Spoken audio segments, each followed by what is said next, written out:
وہ یہ چاہتے ہیں کہ ہر انسان جو ہے اپنی اپنی باؤنڈری میں رہے، ہر انسان کے یہ 3 اہم رائٹس یہ بھی سیکیور ہوں، لیکن وہ دوسروں کے رائٹس کو غصب نہ کرے۔ تھامس ہابس کے مطابق، نیچرل لاز کے مطابق، یہ گڈ اور بیڈ کا جو کنسیپٹ ہے اس سے امپلیمنٹ کرے کہ آپ کے جو رائٹ ہیں آپ اگر اسے صحیح وے میں استعمال کر رہے ہیں، حاصل کر رہے ہیں تو یہ گڈ ہیں، ادروائز یہ بیڈ ہیں۔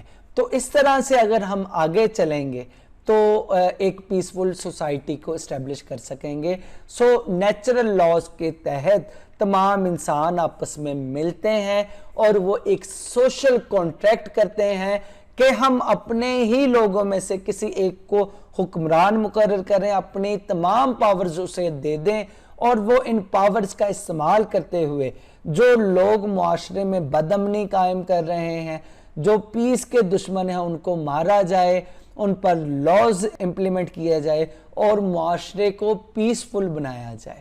تو یہ ہے، اس کی وجہ سے تمام لوگ آپس میں مل کر ایک کانٹیکٹ کرتے ہیں اور ایک حکمران یا لیویاتھن اپنے اندر چنتے ہیں۔ تو لیویاتھن یعنی وہ حکمران پھر لاز کی امپلیمنٹ کرتا ہے۔ یوں امپلیمنٹیشن کے ذریعے جو ایک پیسفل سوسائٹی قائم ہوتی ہے، تو یہاں پر یہ تیسری ایزمپشن ہے وہ کمپلیٹ ہوتی ہے، یعنی اسٹیبلشمنٹ آف سوسائٹی اور اسٹیٹ وہ قائم ہوتی ہے۔ اب رولر کے پاس یہ اختیارات موجود ہیں کہ وہ معاشرے میں پیس اسٹیبلش کرنے کے لیے وہ پاور کا بھرپور استعمال کر سکتا ہے۔ یہاں پر تھامس ہابس کہتا ہے کہ اگر باقی لوگ اگر حکمران کے خلاف بغاوت کریں گے تو حکمران کے پاس یہ حق ہے، لیویاتھن کے پاس یہ حق ہے کہ وہ ان کو طاقت کے ساتھ کرش کر سکتا ہے، ان کی زندگیاں لے سکتا ہے، ان کی پراپرٹیز پر قبضہ کر سکتا ہے، ان کی فریڈم کو کرٹیل کر سکتا ہے۔ تو یہ لیویاتھن کے پاس حق ہے۔ تو یوں جو سوسائٹی جس پرپس کے لیے اسٹیبلش کی گئی تھی، پیس کے لیے اسٹیبلش کی گئی تھی، protection of life, protection of freedom, protection of property کے لیے اسٹیبلش کی گئی تھی، یوں اس کا جنازہ نکل جاتا ہے۔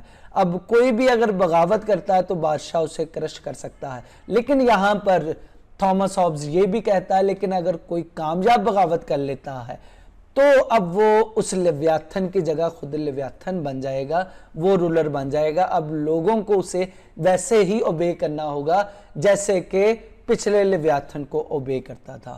یہاں پر کچھ کانٹراڈکشنز بھی ہیں۔ تھامس ہابس نے کہا کہ انسان بیڈ نیچر کا حامل ہے، تو how it could be possible کہ ایک بیڈ نیچر کا حامل انسان معاشرے میں امن و امان قائم کر دے؟ ظاہری بات ہے لیویاتھن یا ایڈمنسٹریشن کے لیے جو لوگ چنے جائیں گے وہ بھی تو بیڈ نیچر کے حامل ہیں۔ پھر جو بادشاہ جسے اس کے تخت پر برجمان کیا گیا، اس کا تو بنیادی مقصد ان رائٹس کو پروٹیکٹ کرنا تھا۔ اب وہ ان رائٹس کو اگر غصب کر رہا ہے تو تھامس ہابس کہہ رہا ہے کہ لوگوں کے پاس حق نہیں کہ وہ بادشاہ کے اگینسٹ جائیں۔ تو یہ کچھ کانٹراڈکشنز ہمیں تھامس ہابس کی تھیوری آف سوشل کانٹریکٹ میں نظر آتے ہیں۔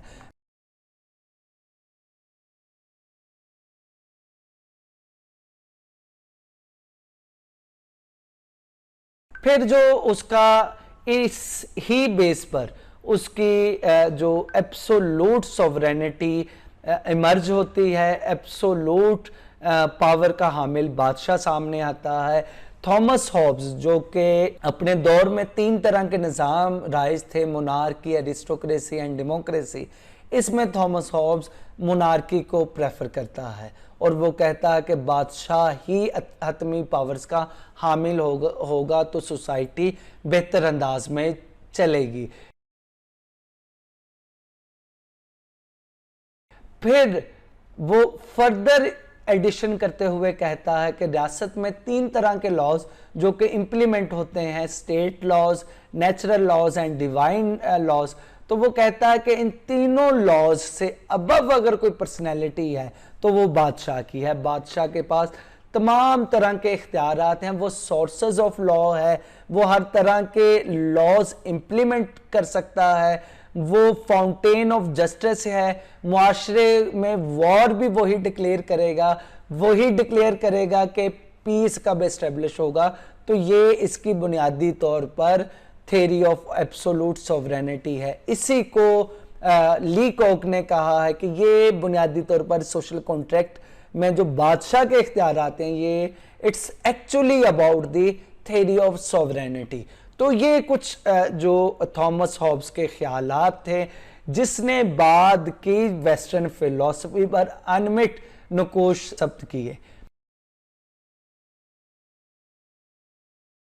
ہم دیکھتے ہیں جرمی بینتھم، جے ایس ملز، جان آسٹن جیسے بڑے بڑے جورسٹ وہ تھامس ہابس سے متاثر ہوئے بغیر نہیں رہ سکے.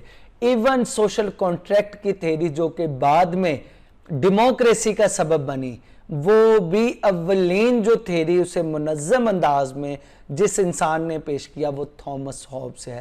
یوں ویسٹرن فلسفی پہ تھامس ہابس کے اثرات بہت زیادہ ہیں. ایون جو ریئلزم کا ڈسکورس ہے اس کی بھی اہم ترین ایزمپشنز وہ تھامس ہابس کے آئیڈیاز سے لی گئی.